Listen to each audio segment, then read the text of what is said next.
চাকরির যদি আমি বলি বাজার, চাকরির বাজার এতটা দৈন্যদশা, সেখানেও প্রায় একাধিক, প্রায় হাফ ডজন চাকরি উনি পেয়েছেন।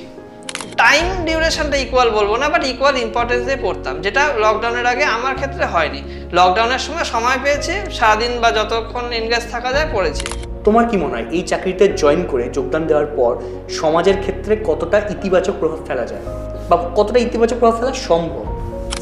আর নাগপুরে কাজের চাপ কম আমি বলবো না। আমি নিজে ইনভেস্টিগেশন ইউনিটে ছিলাম, ডিআই, যেটাকে চলতি কথায় ডিআই বলে, ডিআই ইনভেস্টিগেশন, সেখানে ছিলাম। তো সেখানে কাজের চাপ মডারেট ছিল, রেড সার্চে যেতে হতো।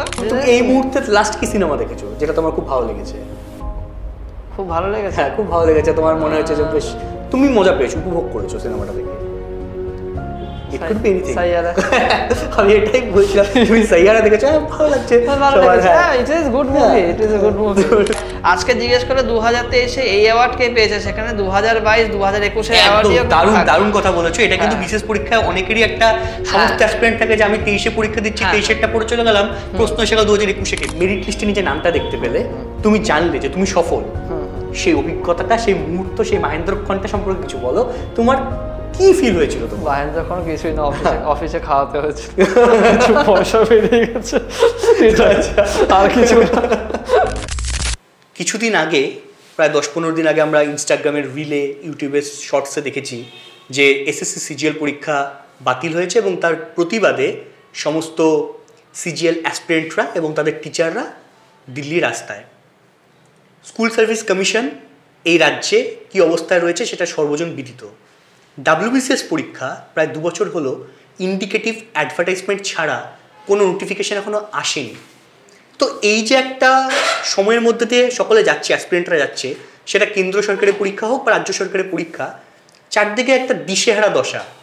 মানে অনেকেই হয়তো 2 বছর আগে একটা সরকারি চাকরির লক্ষ্যে পড়াশোনা প্রস্তুতি পর্ব শুরু করেছিল, তারা আজকে হয়তো এই মাঝপথে এসে ছেড়ে দিয়েছে। তারা হতাশ, এবং হতাশ হওয়ার যথেষ্ট কারণ রয়েছে। তো আজকে আমরা আমাদের সঙ্গে স্টুডিওতে এমন একজন উপস্থিত রয়েছে যিনি এরকম একটা সময়, এরকম একটা অন্ধকার সময় যখন চাকরির যদি আমি বলি বাজার, চাকরির বাজার এতটা দৈন্যদশা, সেখানেও প্রায় একাধিক, প্রায় হাফ ডজন চাকরি উনি পেয়েছেন। সেটা কেন্দ্রীয় সরকারের মাল্টিটাস্কিং স্টাফ থেকে শুরু করে একেবারে রাজ্যের সর্বোচ্চ প্রশাসনিক পদের পরীক্ষা ডাব্লিউবিসিএস, এই অবধি তার রেঞ্জ। তো এমন একজনকে পেয়ে দ্রোণাস স্টুডিওতে আমরা খুবই গর্বিত। তো প্রথমেই আমি আপনাদের সঙ্গে, দর্শকদের সঙ্গে, অ্যাসপিরেন্টদের সঙ্গে আলাপ করে দিতে চাই।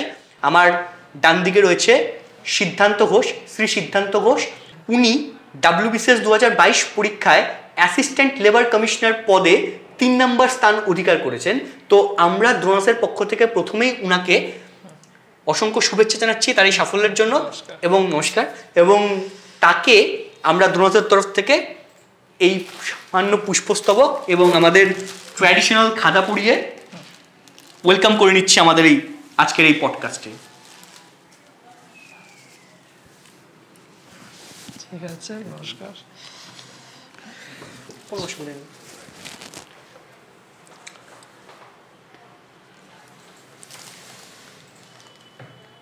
তো সিদ্ধান্ত, মানে আমার সঙ্গে রয়েছে শ্রী সিদ্ধান্ত ঘোষ। এবার আমি একটা ডিসক্লেমার আগেই দিয়ে রাখি সকলকে, যে যারা এই পডকাস্টটা দেখবে তাদের মনে হতে পারে যে কেন আমি এরকম ইনফর্মাল হতে কথা বলছি। তার কারণ সিদ্ধান্ত ঘোষ আমার পাশে যিনি বসে রয়েছেন, তিনি বর্তমানে আমার কলিগ। আমরা একই অফিসে পাশাপাশি টেবিলে চাকরি করি। তো এখানে যে আলোচনাটা করবো সেটা অবভিয়াসলি ইনফর্মাল ওয়েতে একটা আড্ডা দেবো আমরা, এবং এই আড্ডাটা সমস্ত অ্যাসপিরেন্টের জন্য খুব উপযোগী হবে বলে আমি মনে করি। এবং সিদ্ধান্ত বর্তমানে রেভিনিউ অফিসার পদে বিএলআর অফিস হলদিবাড়িতে কর্মরত। তো আমি সরাসরি সিদ্ধান্তের কাছে চলে যাচ্ছি এবার। তো সিদ্ধান্ত, প্রথমে যে প্রশ্নটা, যে আমি যেটা করবো যে মানে তোমার এই চাকরিটা পেয়ে কেমন লাগছে, সাফল্য, এই যে গতানুগতিকভাবে আমরা ওই কথায় যাব না, আমরা নিছক আড্ডা দেব। তো প্রথমে আমার যে প্রশ্নটা রয়েছে, তুমি এই যে চাকরি ছাড়া কি কাজ করো, কি করতে ভালো লাগে তোমার? চাকরি ছাড়া আমি ঘুরতে ভালোবাসি, বিভিন্ন জায়গায় ঘুরে বেড়াই। মানে যেহেতু আমার অ্যাট প্রেজেন্ট নর্থ বেঙ্গলে পোস্টিং, তো north Bengal itself is a tourism hub. আর বাকি সময়ে, অবসর সময় বই পড়ি, গল্পের বই। এখন তো পূজাবার্ষিকী চলে এসছে, পূজাবার্ষিকী, আনন্দমেলা বা আরও যেসব ম্যাগাজিন আছে সেগুলো পড়ি। টুকটাক কাজ থাকে সেগুলো করি, ব্যাস এই করে সময় কেটে যায়। বা এই নিজেকে এনগেজ রাখাটা খুব জরুরি আউট অফ মানে অফিস। আর যেহেতু সবারই কম বেশি বাইরে পোস্টিং, ঘরের কাছে ঘরের খেয়ে মানে বাড়ি যাওয়া আসা করছে এরকম এমপ্লয়ির সংখ্যা খুবই কম। তো out of office, out of home নিজেকে এনগেজ রাখা খুব জরুরি। হ্যাঁ একদমই তাই। এবার তুমি যেটা বলছো তুমি ঘুরতে ভালোবাসো, কোনো পার্টিকুলার প্লেস যেটা তুমি এক্সপ্লোর করতে চাও এখনো পারোনি? এখনো পারিনি। হ্যাঁ, দার্জিলিং এ তো অনেক অফবিট জায়গা আছে। আচ্ছা, তোমার অফবিট ট্যুরিজম ভালো লাগে? হ্যাঁ হ্যাঁ হ্যাঁ। আচ্ছা, তোমার কাছে এবার আমি একটা প্রশ্ন রাখছি, সেটা হলো তুমি তো এতগুলো চাকরি পেয়েছো, একবার তুমি যদি বলো তুমি কোন কোন চাকরি পরীক্ষা উত্তীর্ণ হয়েছে, সেটা যদি তোমার মুখেই তুমি বলে দাও আমার অ্যাসপিরেন্ট বন্ধুদের জন্য। আচ্ছা, আমি এসএসসি এমটিএস 2019-এর রেজাল্ট বেরিয়েছিল 2021 সালে, সেখানে মাল্টিটাস্কিং স্টাফে সিলেক্টেড হই ইনকাম ট্যাক্স ডিপার্টমেন্ট মহারাষ্ট্রের নাগপুরে। তো সেখানে 2 বছর সার্ভিস করি। তো ইন দ্য মিন টাইম 2022 সালে ওই এসএসসি ফেজ 7 সিলেকশন পোস্টে ওই ওয়েটিং লিস্টে, ফার্স্ট ওয়েটিং লিস্টে আমার 2টো পোস্টে সিলেকশন হয়, টেকনিক্যাল অ্যাসিস্ট্যান্ট আর সায়েন্টিফিক অ্যাসিস্ট্যান্ট, মিনিস্ট্রি অফ এগ্রিকালচারে। প্ল্যান্ট প্রোটেকশন এই প্ল্যান্ট কোয়ারেন্টাইন ডাইরেক্টরেট আছে সেখানে, কিন্তু পোস্টিংগুলো একটু অফবিট জায়গায় হয় বলে তো আমি সেখানে জয়েন করিনি। তারপরে আমার ক্লার্কশিপের সিলেকশন হয়। তো হোমকামিং সবার ইচ্ছা থাকে, আর বাইরের পোস্টিং তো সেখানে ক্লার্কশিপে কলকাতায় পোস্টিং পাই ইন্ডাস্ট্রিয়াল ট্রাইব্যুনাল ডাইরেক্টরেট, সেখানে চলে আসি। তো আয়কর দপ্তরে 2 বছর কাজ করেছি, তারপরে ক্লার্কশিপে 6 মাস কাজ করে। তো এই ক্লার্কশিপে থাকাকালীনই 2020 WBCS গ্রুপ সি রেজাল্ট বেরোয়। তো সেখানে আরও হিসেবে রেভিনিউ অফিসার হিসেবে সিলেকশন হয়। তারপরে 2024 সালে আমি আরও হিসেবে জয়েন করি, কুচবিহার ডিস্ট্রিক্ট অ্যালট হয়। তারপরে সেখান থেকে মানে গ্র্যাজুয়ালি হলদিবাড়ি ব্লকে আমি পোস্টিং পাই। তারপরে এখন 2022-এ এটাতে সিলেকশন হয়। ব্যাস, অসাধারণ সাফল্য। মানে এটা কিন্তু যারা শুনছেনও পারে তাদের কাছে মানে এটা বিশাল মানে অনুপ্রেরণার অনুপ্রেরণার বিষয়। কারণ তুমি যে চাকরিগুলো করেছো মানে কেন্দ্রীয় সরকার, রাজ্য সরকার, একেবারে নিম্ন পদ থেকে আরম্ভ করে উচ্চ পদ, এই টোটাল জার্নিটা কেমন ছিল ইন দ্য সেন্স, মানে প্রস্তুতি পর্বের দিকে যাচ্ছি না, সেই প্রশ্নগুলোতে আমি পরে আসবো।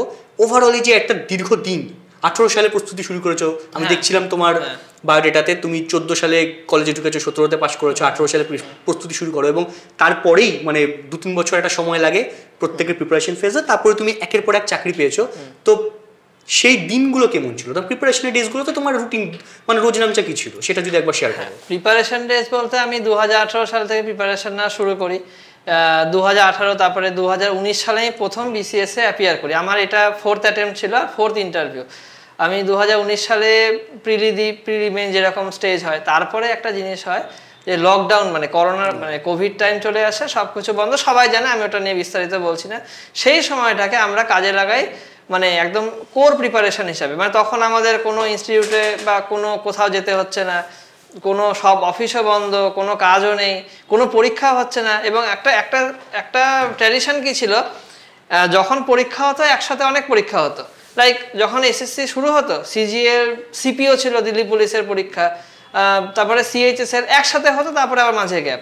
আবার পরে এরকম পিএসসিতে তাই হতো, পিএসসি ক্লার্কশিপ হলো বা মিসটেনিয়াস হলো, সঙ্গে সঙ্গে বিসিএস এ কোনো একটা হয়ে গেল, মানে কন্টিনিউ পরীক্ষা হলো, তারপরে মাঝে গ্যাপ। আর তাতে কি হতো, আমরা যখন এসএসসি পরীক্ষা হতো একটা এসএসসির দিকে ফোকাস থাকতো, যখন পিএসসির পরীক্ষা হতো, আমি ডাব্লিউবিসিএস ইনক্লুড করেই বলছি, মিসলেনিয়াস ক্লার্কশিপ ও মানে প্রিপারেশনটা ব্রেক করতো। তারপরে আবার রেলওয়ে ছিল, মানে যখন রেলওয়ের পরীক্ষা হচ্ছে তার 1 মাস আগে থেকে তো আমি বিসিএস এর উপর ফোকাস করবো না। মানে এটা তখন আমি যেহেতু সার্ভিসে ঢুকিনি, আমার কাছে একটা চাকরি পাওয়া আগে একটা প্রাধান্য ছিল। ডেফিনেটলি প্রশাসনিক পদে যাব, একটা মানে নিজে একটা জব প্রমোশন বা জব আপগ্রেডেশন থাকবে, কিন্তু যেহেতু তখন আমি অ্যাজ এ মানে কি বলবো যে অ্যাসপিরেন্ট হিসেবে প্রিপেয়ার করছি, তো আমার কাছে একটা জব সিকিউর করা, weather it is in home state অথবা বাইরের স্টেট, আমার দরকার ছিল, স্টেট গভর্নমেন্ট হোক বা সেন্ট্রাল গভর্নমেন্ট। তো এবার লকডাউনের সময় কি হয়, যেহেতু পরীক্ষাগুলো একটা বন্ধ, মানে ওই সাময়িকভাবে বন্ধ মানে একটা বন্ধ ছিল, তো তখন আমাদের কোনো স্পেসিফিক পরীক্ষা বা স্পেসিফিক সিকোয়েন্সে পড়ার ব্যাপার ছিল না। আমরা মানে আমি সব সাবজেক্টই তখন একদম মানে ইকুয়াল ইম্পর্টেন্স দিয়ে, সেটা ডেসক্রিপটিভ বেঙ্গলি হোক, সিজিএল এ তো সিএইচএস এর এখন ডেসক্রিপটিভ বোধহয় সম্ভবত মনে নেই, এখন বোধহয় উঠিয়ে দিয়েছে মোস্ট প্রবাবলি। তো তখন ডেসক্রিপটিভ রাইটিং হোক, মানে বাংলা হোক, ইংলিশ হোক, সেটা হিস্ট্রি জিওগ্রাফি হোক, ম্যাথ হোক, সব সাবজেক্টে ইকুয়াল টাইম ডিউরেশনটা ইকুয়াল বলবো না, বাট ইকুয়াল ইম্পর্টেন্স দিয়ে পড়তাম, যেটা লকডাউনের আগে আমার ক্ষেত্রে হয়নি। লকডাউনের সময় পেয়েছি, সারাদিন বা যতক্ষণ এনগেজ থাকা যায় পড়েছি, যেহেতু বাইরেও বেরোনোর ব্যাপার ছিল না, সারাদিন ঘরে কি করব, বোর হবো, গল্প বইয়া কতক্ষণ পড়বো, তখন চাকরি দরকার, সেটা একটা মেইন কথা। তো সেই জন্য সেইভাবে প্রিপারেশন নিয়েছি, বেশ এই। আর তারপরে যখন এমটিএস এ সিলেকশন হয়ে যায়, তখন সত্যি কথা বলতে যে তখন আমি স্টেট গভর্নমেন্টের দিকেই আসি, কারণ স্টেট গভর্নমেন্টে যার যেখানেই পোস্টিং থাকুক নিজের রাজ্যে, এবং একটা ফ্যামিলি ব্যাপার, হোম কামিংটা একটা ইম্পর্টেন্ট ছিল তোমার কাছে বরাবর। আমি আমার ক্ষেত্রে বলবো, আমি এটা বাকি ক্যামেরার ওপারে যারা দর্শক বন্ধুরা বা যারা অ্যাসপিরেন্ট আছে ওদেরকে আমি এটা মোটিভেট করব না, কারণ অনেকের অ্যাম্বিশন হাই যে আমি সিজিএল এ চাকরি করব, আমি সেন্ট্রালে চাকরি করব, সেটা মেবি চেন্নাইতে হোক, সে আমার হোম কামিং শুনে তাদের কোনো রকম না হয়, ঠিক আছে। কিন্তু হ্যাঁ, যারা হোম কামিং করতে চায় এটা কোনো তাদের কাছে অপরাধ না, সেটা তাদের চয়েস। কেউ চেন্নাইতেও ইনকাম ট্যাক্স ইন্সপেক্টরে কাজ করছে, কেউ মানে তার হোম স্টেটেও এলডিসি বা ইউডিসির কাজ করছে। সো যে যেটাতে কমফোর্টেবল, যার যেটা অ্যাম্বিশন, কেউ ফ্যামিলি টাইম দিতে চায়, কেউ নিজে একটা এক্সপ্লোরেশন, সবার মাইন্ডসেট আলাদা, এটা ব্যক্তিগত পছন্দের জায়গা থেকে। কিন্তু চাকরি পেলে নিজের গ্রাউন্ড মানে বেস প্ল্যাটফর্মটা অনেকটা ক্লিয়ার এবং অনেকটা ইন্ডিপেন্ডেন্ট হয়ে যায়, সেটা খুব দরকার। একদম ঠিক। আচ্ছা, তুমি প্রথমে তাহলে বললে, একটু আগে আমরা শুনলাম যে তুমি 2021 সালে করোনা পরবর্তী টাইমে যখন তুমি এমটিএস পাও, প্রথম পোস্টিং নাগপুরে তুমি জয়েন করো। নাগপুরের অভিজ্ঞতা আগে বলো। এবং নাগপুর মানে তখন তুমি পরীক্ষায় বসোনি, 22 প্রিলিমস হয়নি, তার মানে না 22 পরে হয়, মানে 22 প্রিলিমস হয়েছে 23 সালে জুন মাসে, তখন হয়নি। তো এই যে সময়টা নাগপুরে তুমি কি করে মানে নিজেকে মেন্টালি, একটা চাকরি পেয়ে যাওয়ার পর অনেকের মধ্যে একটা চলে আসে যে একটা দরকার নেই, একটা হয়ে গেল, আমার তো আরো কিছু পরীক্ষা দেওয়া আছে, সেখান থেকে সাকসেস পেয়ে যেতে পারি, তো সেখানে ওই মেন্টাল স্ট্রেংথটাকে তুমি কি করে ধরে রাখলে? আচ্ছা, আমি সময় তো আছে, আমার কোনো তাড়া নেই, অনেক সময় আমরা গল্প করছি, আড্ডা দিচ্ছি, তুমি বলো। একদম তুমি বলো। আচ্ছা, 2021 সালে এমটিএস আমি জুলাই মাসে 19 জুলাই আমি জয়েন করি।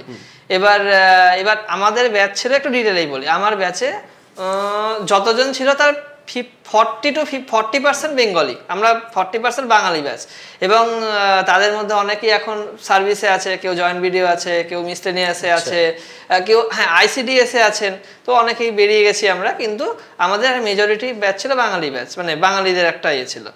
এবার সবাই তখন প্রিপারেশন নিচ্ছে, মানে কি একটা জায়গা পেয়ে যাওয়ার পরে এই যে কি বললাম, একটু আগে বললাম যে আগে আমার একটা চাকরি দরকার, আগে আমি চুজ করবো না যে সেন্ট্রাল না স্টেট, কিন্তু যখন পেয়ে গেলাম দেন ইউ চুজ, তখন আমি স্টেট গভর্নমেন্ট চুজ করেছি, তখন একটা প্রেফারেন্স থাকে।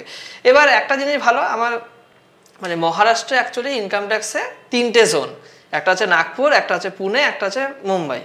নাগপুর হচ্ছে ওয়েস্ট বেঙ্গল থেকে জিওগ্রাফিক্যালি কাছে, এবং ভারতের সবচেয়ে ছোট আয়কর জোন, মানে যে রেঞ্জ থাকে ওই আয়কর জোনের সবচেয়ে ছোট হচ্ছে নাগপুর, এখান থেকেও কাছে, যাওয়া আসার সুবিধে কম্পারেটিভলি বম্বে, এই পুনে আর মুম্বাই, যেখানে কাজের চাপ অনেক বেশি। মুম্বাই তো একটা সেপারেট জোন, মানে geographically Mumbai is the smallest, but কাজের দিক থেকে মুম্বাই ইজ দ্য লার্জেস্ট, কারণ দিল্লির রেঞ্জও কিন্তু মুম্বাইয়ের কাছে, কারণ Mumbai is a financial capital, সেখানে হলে হয়তো প্রিপারেশন নেওয়ার সময়টা আমি কম পেতাম, বাড়ি যাওয়া আসার একটা ব্যাপার তো ছিলই, কারণ অনেকটাই ডিস্টেন্স। আর নাগপুরে কাজের চাপ কম আমি বলবো না, আমি নিজে ইনভেস্টিগেশন ইউনিটে ছিলাম, ডিআই যেটাকে চলতি কথায় ডিআই বলে, ডিআই ইনভেস্টিগেশন, সেখানে ছিলাম। তো সেখানে কাজের চাপ মডারেট ছিল, রেড সার্চে যেতে হতো, কিন্তু বাকি টাইমে যে খুব বেশি মানে খুব যে পরিশ্রমের কিছু ছিল সেটা না, নর্মাল ওয়ার্ক ছিল, খালি রেড বাদে।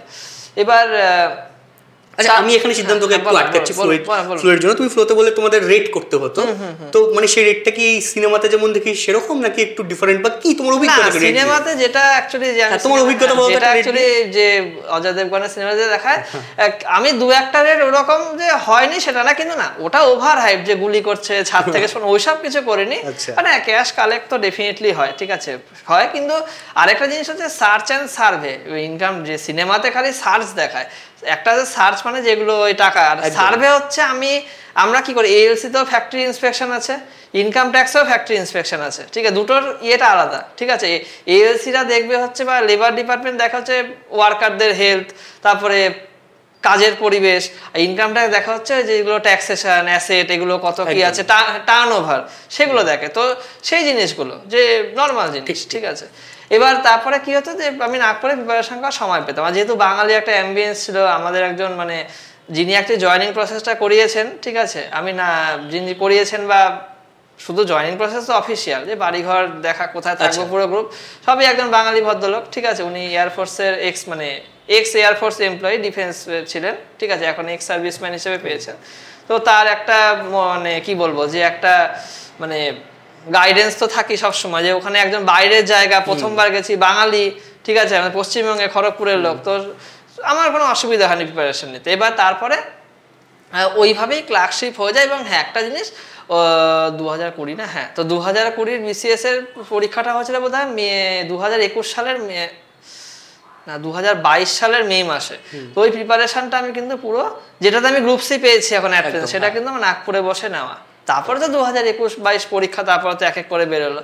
তো সেটা প্রিপারেশন নিতে, মানে এখানে আমি আরেকটা জিনিস অ্যাড করছি, যে যারা বলে যে চাকরি করতে প্রিপারেশন নেওয়া যায় না, এই কথাটা মানে একদম ভুল না, একদম ঠিক না। এটা ডিপেন্ড করে ডিপার্টমেন্টের উপর। ডিপার্টমেন্টে যদি ওয়ার্কলোড কম থাকে, যদি স্টাফ কাম বস, সবাই তো বস না, বস থাকে যারা অফিসার, আর যেমন অনেক সেকশনেও তো অনেক সিনিয়র থাকে, তারা যদি কোঅপারেটিভ হয় বা যদি লোড কম থাকে, সবার সাথে যদি ব্যালেন্স করে, কারোর আজকে অসুবিধা তুমি সামলালে, কারোর আজকে আমার অসুবিধা উনি সামলালো, আজকে এই কাজটা করে আমি একদিন আসছি না, সেই জায়গা যদি ব্যালেন্স হয়, তাহলে প্রিপারেশন নেওয়ার কোনো ব্যাপার না। এবং আজকালকার দিনে আমি বলছি ওপেনলি, এক্সেপশন থাকবে, এক্সেপশন মাস্ট বি দেয়ার, কিন্তু সেন্ট্রাল স্টেট গভর্নমেন্ট ম্যাক্সিমাম জায়গায় কিন্তু এই কোঅপারেশনটা পাওয়া যায়। আমি নিজেও যখন আয়করে ছিলাম MTS-এ, আমাকে অনেক সিনিয়র সে অফিসার, মানে সে ACDC যারা কমিশনার লেভেল তারা হোক, বা যারা ITO তারা হোক, মানে সাপোর্ট শুধু না, মানে ওনারা কেউই চান না যে ছেলে MTS হয়ে থাক। তুমি আয়কর দপ্তরে থাকো, তুমি উৎসাহটা তুমি বরাবর পেয়ে এসছো, তুমি ITI হয়ে এসো, তুমি টিএ হয়ে এসো, তুমি সিনিয়র টিএ তো এখন ইনকাম ট্যাক্সে নেই, ইয়েতে কাস্টমসে নেই ডিরেক্ট, তো মানে তুমি অন্য পোস্টে এসো, তুমি চাকরি পেয়েছো, ভেরি গুড, কিন্তু প্রিপারেশন যদি ওখানেই স্টপ হয়, তাহলে আবার ওনারা তখন আবার মানে বলতে গেলে পরে একটা কোঅপারেটিভ এনভায়রনমেন্ট সেটা ম্যাটার করে। এবং আজকালকার দিনে 95% অফিসে 5% আমি ওগুলো বলছি না, ঠিক আছে, কিন্তু এই ব্যালেন্সটা আছে। একটা জিনিস বলছি যে মানে নিজেদেরকে কিন্তু মানে কোঅপারেশন করতে হয়। আজকে দাদার আসতে পারলো না, বা স্যারের এখানে অসুবিধে, সেই জায়গাটা আমার যদি কাজ থাকে আমি দেখবো, আমার কাজ না থাকে আমি দেখবো, কিন্তু সেই অ্যাপ্রোচ গুলো, এবং সেটা এখন হয় ম্যানেজার সব ক্ষেত্রেই, মানে তো সবাই তো ডিরেক্ট রিক্রুটে ঢুকছে, ঠিক আছে, প্রমোটি ডিরেক্ট মিশে, অসুবিধা নেই। সেটা স্টেট গভর্নমেন্টেও তাই। আর স্টেট গভর্নমেন্টে তো মানে এখন তো অনেক সুযোগ সুবিধা আছে, যেমন যারা BCS এ একবার পেয়ে যায়, সেগুলো মানে সেখানে NOC রিলিভ হোক বা অনেক কিছু হোক, সেগুলো অসুবিধা কিছু হয়। প্রিপারেশন নিয়ে মোট কথা যদি যারা, হ্যাঁ তবে এইটা ঠিক যে যারা ফ্রেশার একদম, তাদের সময়টা অনেকটাই বেশি পায়, এইটা একটা আমি বলবো যে এটা ফ্যাক্ট। আর যারা চাকরি করে তাদের মাথায় ফিনান্সিয়াল সিকিউরিটিটা থাকে, দুটো অ্যাসপেক্টে। আমি একবার আমার যারা অ্যাসপিরেন্ট বন্ধু যারা ওখানে ওপারে দেখছে, পর্দার ওপারে, তাদেরকে বলবো যারা চাকরি করছো, আরেকটা বড় উচ্চ পদে যেতে চাও, আমার মনে হয় স্যার যে কথাগুলো বললেন এখানে, সেটা তাদেরকে আবার নতুন করে প্রিপারেশন শুরু করতে উদ্বুদ্ধ করবে এবং মোটিভেট করবে। এবার যাই হোক, আমি আবার আলোচনায় ফিরে আসি। আমি তোমাকে একটা প্রশ্ন রাখছি, এবার BCS এ ঢুকে যাচ্ছি। আচ্ছা, BCS পরীক্ষা, WBCS পরীক্ষা দেবে, এর জন্য কি কোনো আলাদা কোনো মোটিভেশন ছিল? মানে কাকে দেখে অনুপ্রাণিত হয়েছো যে BCS-টাই কেন চুজ করলে? না, অনুপ্রাণিত বলতে যেমন হ্যাঁ অনেক, তখন তো নেটের অত রমরমা হয়নি। হ্যাঁ, এটা একটা পয়েন্ট, এটা আমার মনে হয় এটা বেশি করে বলা উচিত। ইন্টারনেটের রমরমা হয়নি। তো এবার WBCS পরীক্ষা ওয়েস্ট বেঙ্গল গভর্নমেন্টের মধ্যে, মানে আন্ডার ওয়েস্ট বেঙ্গল গভর্নমেন্ট প্রশাসনের সর্বোচ্চ পদ। IAS আমি বলছি, UPSC তো যদি টপ এক্সাম ধরা হয় UPSC। এবার UPSC, এবার হ্যাঁ একটা জিনিস আমি বলি, এবার UPSC প্রিপারেশন যে নেওয়ার ইচ্ছা ছিল না সেটা বলবো না, কিন্তু 2018 সালে অনলাইন স্টাডি বা যেটাকে কি বলে অনলাইন ক্লাসের এতটা তোড়জোড় ছিল না, যেটা মানে সুতরাং ম্যাক্সিমামই দিল্লি গিয়ে পড়াশোনা করতো, অন্তত ওই ডিউরেশনটা 2018 সাল। তারপরে তো পোস্ট কোভিড অনেক অনলাইন ক্লাস চালু হলো, এটা হলো হেনা তেনা, কিন্তু ওই সময়টা কিন্তু দিল্লি গিয়ে পড়তো। এবং যেটা মানে শুধু পড়াশোনা তো না, দিল্লিতে থাকার এক্সট্রিম খরচ, তারপরে যদি হয় কি না হয়, মানে মধ্যবিত্ত। এখানে আমি অ্যাসপিরেন্টদের জন্য একটা কথা বলতে, যেহেতু UPSC-র কথাটা উঠলো, যে আমাদের দ্রোণাস ইনস্টিটিউট, যেখানে বসে পডকাস্ট হচ্ছে স্টুডিওতে বসে, তো দ্রোণাস ইনস্টিটিউট শিলিগুড়ি না, পুরো নর্থ বেঙ্গলের বেস্ট ইনস্টিটিউট BCS-এর জন্য, এটা সকলেই জানে, এটা সর্বজন বিদিত। বাট এখন যেটা অনেকেই জানেন না, যারা UPSC-র প্রিপারেশনটা নিতে চাইছেন, দ্রোণাস ইনস্টিটিউট এই নর্থ বেঙ্গল জোনে প্রথম একমাত্র প্ল্যাটফর্ম যেখানে অফলাইনে IAS-এর প্রিপারেশন দেওয়া যাচ্ছে। তো স্যার যে কথাটা অ্যাড্রেস করছিলেন যে দিল্লি যেতে হয়, দিল্লিতে প্রিপারেশন নিতে হয়, তার একটা প্রচণ্ড ব্যয়বহুল প্রসেস রয়েছে, তো সেটা কিন্তু অনেকাংশে এখন লাঘব হয়েছে, সেই কষ্টটা লাঘব হয়েছে দ্রোণাস আইএস প্ল্যাটফর্ম এসে যাওয়ার ফলে। তো আশা করি যারা অ্যাসপিরেন্ট দেখছেন এবং ইউপিএসসি প্রিপারেশনটা নিতে চান তারা অবশ্যই দ্রোণাস ইনস্টিটিউট, কলেজপাড়া, শিলিগুড়িতে এসে যোগদান করবেন প্রিপারেশনের জন্য। আমি আবার ফিরে যাচ্ছি সিদ্ধান্তর কথা। সিদ্ধান্ত যেখানে ছিলে সেখান থেকে একবার যদি বলো। তো এবার দিল্লি গিয়ে পড়া ওটা মানে অ্যাট দ্যাট টাইম একটু আমাদের মানে সুবিধা ছিল না। তো আমি তারপরে WBCS এর প্রিপারেশন নেওয়া শুরু করি। বাট মানে ওই যে বললাম প্রথমে যে চাকরি দরকার, সুতরাং আমি এসএসসি, হ্যাঁ চাকরি দরকার মানে এই না যে আমি ব্যাংক, এসএসসি, রেল, পিএসসি সব দেবো। এসএসসি রেল তো একই প্যাটার্ন পরীক্ষা, রেলে ইংলিশ থাকে না খালি। আর WBCS আর এসএসসি দুটো প্রিপারেশন এই কারণে সহজ, কারণ 2020 সাল থেকে, আই রিপিট 2019 না 2020 সাল থেকে WBCS পেপার 6 কিন্তু যারা এসএসসি প্রিপারেশন নেয় অথবা ব্যাংকের প্রিপারেশন নেয়, মানে এই দুটো পরীক্ষার মধ্যে যে কোনো একটা প্রিপারেশন নেয়, ওদের কাছে কিন্তু অনেক কম্পিটিটিভ, সহজ এবং কুইক ওরা করতে পারে। 2020 সাল, কারণ 2020 থেকে ট্রেন্ডিংটা হয়েছে 2020, 21, 22, 23 লাস্ট ডেটে। এই জায়গাতে আমি ডিটেইলসে আসবো পরে, সেজন্য আমি চাইছি এই জায়গাটা থাকুক আপাতত। এখানে আমি ডিটেইলসে ঢুকবো, পেপার ভিত্তিক আলোচনা ঢুকবো। তো সেখানে আমি এসএসসি আর বললাম রেল এসএসসি প্রিপারেশন একই ব্যাপার, ইংলিশ বাদে। আর বিসিএসটা আমি একসাথে নিতাম। ব্যাংকিং প্রিপারেশন আমি নিইনি, কারণ ব্যাংকিং এর ওই যে বড় বড় পাজেল, প্রিলির পাজেল সোজা থাকতো, ওই মেইনসের পাজেল আমি পারতাম না, আমার অসুবিধা হতো। ঠিক আছে, তো আমি এই শর্ট অ্যানালিসিসটা বোধহয় প্রত্যেক অ্যাসপিরেন্টের জন্য দরকারি, মানে অনেকেই ঢুকে যায় চাকরি পরীক্ষায়। না, একটা জিনিস বলছি, যারা ইউপিএসসি একটা আমি কম্বো করছি, যারা ইউপিএসসি প্রিপারেশন নেবে অবশ্যই বিসিএস প্লাস ইউপিএসসি নেবে, ওরা এসএসসি তে ঢুকবে না। যারা শুধু বিসিএস এর প্রিপারেশন নেবে তারা BCS plus SSC plus rail আর কত হয়, যাই হোক rail BCS, rail WBCS, SSC নেবে। আর অথবা WBCS প্লাস ব্যাংকিং নিতে পারে, রেল এসএসসি বাদ, অথবা রেল এসএসসি ব্যাংকিং। তারা রিপিট করছে ইউপিএসসি প্লাস WBCS, অথবা WBCS প্লাস এসএসসি, অথবা এসএসসি অবলিক রেলওয়ে, অথবা WBCS প্লাস ব্যাংকিং, অথবা SSC railway plus banking. Banking প্যাটার্নটা কিন্তু একদম অন্যরকম। আমি এসএসসি ব্যাংক WBCS একসাথে কিন্তু হবে না।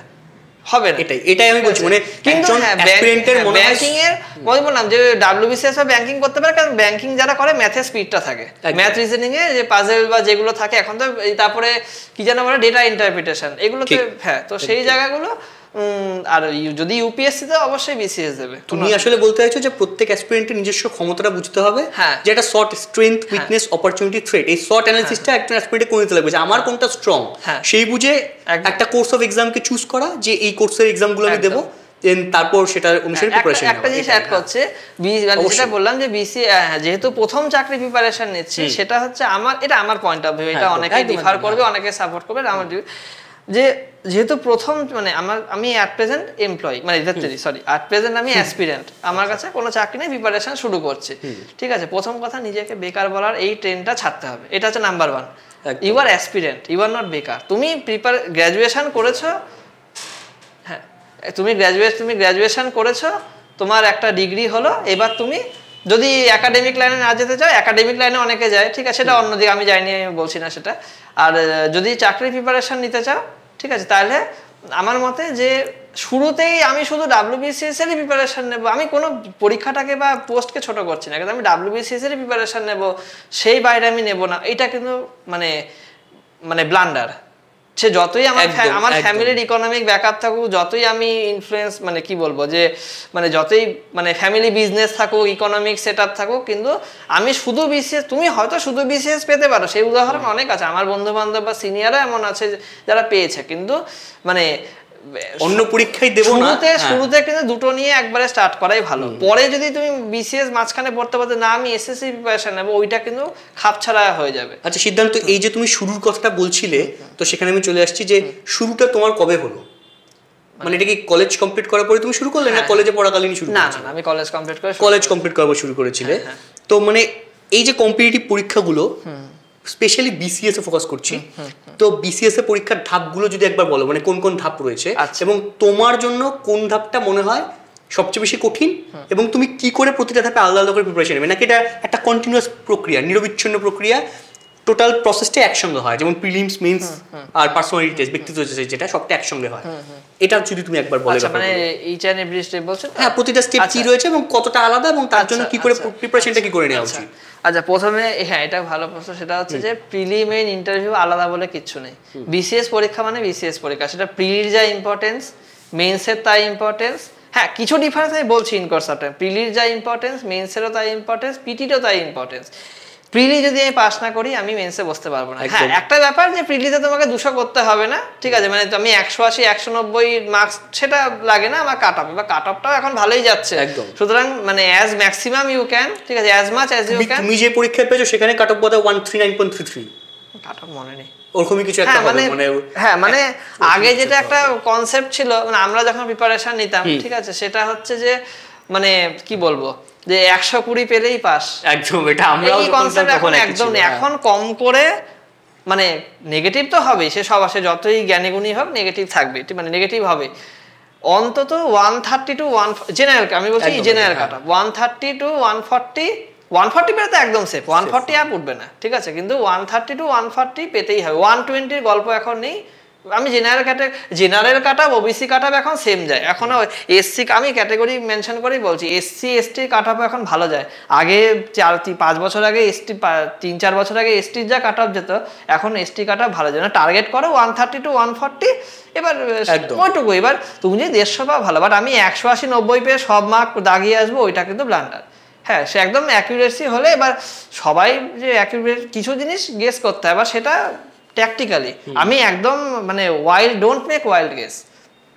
তুমি কি করতে তোমার পরীক্ষা প্রিপারেশন? আমি যেগুলো গেসিং পার্টটা একবার যেগুলো পারতাম করতাম। এবার পিএসসি এর একটা অপশনে থাকে যে এটা অনেকেরই সাইকোলজি থাকবে যে দুটো অপশন ইউ ক্যান এলিমিনেট, একদম খেলা হবে বাকি দুটো অপশনে। ওই জায়গাগুলো একটু ভালো করে ঠান্ডা মাথায় হিসাব করে, কিন্তু যেই জায়গাগুলো যে আমি 4টে অ্যান্সারই জানি না, ওটা একদম ছেড়ে দাও, অ্যাভয়েড করে দাও। আর মেইনসে হচ্ছে যেটা বললাম যে ইম্পর্টেন্স 3টে স্টেজেরই ইকুয়াল, কোনো আমি বেশি কম বলবো না, কিন্তু মেইনসের একটা জায়গা হচ্ছে যে মেইনসে তুমি যতটা স্কোর করতে পারো তুমি করো। কারণ মানে আমাদের ধারণা আছে, বা এটা অনেকেই মানে ইন্টারভিউয়ে তো পার্সোনালিটি টেস্ট হচ্ছে একটা মার্কস তোমাকে দেবেই, ঠিক আছে, এবার তুমি কত মার্কস তুলবে, 130, 40, 150। আমার এক বন্ধু আছে, সেই বোধহয় 2021-এর 2021-এর যে বিসিএস মানে এর আগের যে ইয়েটা হলো, সেখানে বোধহয় আমি এক্স্যাক্টলি মার্কসটা মনে নেই, 152 বোধহয় পেয়েছে, বোধহয়। আমি না ইন্টারভিউতে, ও ইনপিটিতে আমি 150 হচ্ছে ম্যাক্সিমাম, খুব হাই পাওয়া হলে। আসল স্কোরটা বা তোমার কোন পোস্ট হবে, মানে কোন তুমি প্রেফারেন্সিয়াল পোস্ট পাবে কিনা সেটা সিলেক্ট করবে কিন্তু মেইনস এন্ড অপশনাল। গ্রুপ এর ক্ষেত্রে অপশনাল, সিডি ক্ষেত্রে আলাদা, তোমার মেইনসের স্কোর, মেইনসের স্কোর। ইন্টারভিউ তুমি 150 পায় এরকম ছেলে, আমরা তো প্রপারলি জানি না কে কত মার্কস পায়, বাট যা শুনি বা ইউটিউবে দেখি বা টুকটাক দেখি যে 150 পাওয়া ছেলে মেয়ে রেয়ার, খুব কম। তো সেখানে আমার টার্গেট থাকবে যে আমি মেইনসে অ্যাজ ম্যাক্সিমাম স্কোর, ডেসক্রিপটিভে মার্কস তোলো, এবং ডেসক্রিপটিভে ভালো মার্কস দেয়। সেজন্য হয়তো কাট অফটা কোথাও বাড়ছে। আমি 2019-এ প্রথম অ্যাপিয়ার করি বিসিএস, প্রিলি, মেইনস, এবার ইন্টারভিউ যাই শুধু এতে। এবার ইন্টারভিউটা 2021 সালে, হ্যাঁ ওই এমটিএস এ ঢোকার আগে, এমটিএস এর রেজাল্ট দিয়ে দিয়েছে, কিন্তু হ্যাঁ আমার ডেটা মনে আছে, দ্য ডে ওয়াজ 2nd মে, সত্যজিৎ রায়ের জন্মদিন ছিল, ঠিক আছে, এবং তার আগের দিন বোধহয় ইলেকশনের রেজাল্ট দিয়েছিল 2021 সালে 1 মে, যতটা মনে আছে, ডেট ভুল করতে পারি। তো যাই হোক, তো তখন আমি ওই ইন্টারভিউ দিই অনলাইনে, তো ভালো হয়নি প্রথমবার। আমি একজন স্যারের কাছে আমি ইন্টারভিউ দিয়েছিলাম। আচ্ছা, করোনা পিরিয়ড বলে অনলাইন, মানে সেটাও কিন্তু তোমার পিএসসি বিল্ডিং ইন্টারভিউ দেওয়া, এবং এই করোনা পিরিয়ডে ঘরে বসে ওই প্রথমবার পিএসসি অনলাইন, মানে একবারই করেছে, একবারই দিয়েছিলাম। তো সেইটার অভিজ্ঞতাটা একবার আমি সেইটা ভালো হয়নি প্রথমবার তো। আর ক্যামেরাতে ওই মানে আমি স্ক্রিনের দিকে তাকালে স্যারের দিক থেকে আই কন্টাক্ট সরে যাচ্ছে, আবার ক্যামেরার দিকে তাকালে আমি কোন স্যার প্রশ্ন করছে আমি সেটা বুঝতে পারছি না, সেই ব্যাপারটা। আচ্ছা, এখানে একটা সমস্যা হয়েছিল তোমার? সমস্যা বলতে তখন শুরু এখন যেটা আর নেই। এবার সেই জায়গাটা হলো, তো হয়নি। এবার 2020 সালে A+B, হ্যাঁ পিএসসি এবার দুটো লিস্ট করে, এ আর একটা হচ্ছে A+B। জেনারেলি A+B তে যারা থাকে 90% চান্স থাকে ওদের সিলেকশন, মানে কোনো না কোনো পোস্টে হয়ে যাওয়ার। A+B তে থাকে 90%, 10% বাদ যায়। এবার 2020-তে আমার A+B তে নাম ছিল, কিন্তু আমার সেটা হয়নি। মেবি আমি অপশনালে কম পেয়েছিলাম। হ্যাঁ, অপশনালটা আমার ভালো হয়নি, কারণ পেপার 1-এ 2020 বিসিএস-এ কোশ্চেনটা একটু অন্যরকম এসেছিল। তুমি অপশনালের কথা বলছো বলে আমি এখনই জিজ্ঞেস করে নিচ্ছি, পরে যদিও আসতাম সেখানে। মানে তোমার অপশনাল সাবজেক্ট কি ছিল? অ্যানথ্রোপোলজি। অ্যানথ্রো নিয়েছিলে? আমি এখানে পরে আসবো একটু পরে, আমি অপশনালের পার্টে আবার পরে আসছি। আচ্ছা, এবার অপশনালে হয়তো কম পেয়েছিলাম, হয়তো বলছি তার কারণ আছে, সেটা হচ্ছে যে পেপার 1টা ভালো হয়নি, তারপর A+B তে সিলেকশন হয়নি। আমি তখন একটু ভেঙেই পড়েছিলাম, তো আবার সেরেও গেছিলাম, অসুবিধা নেই।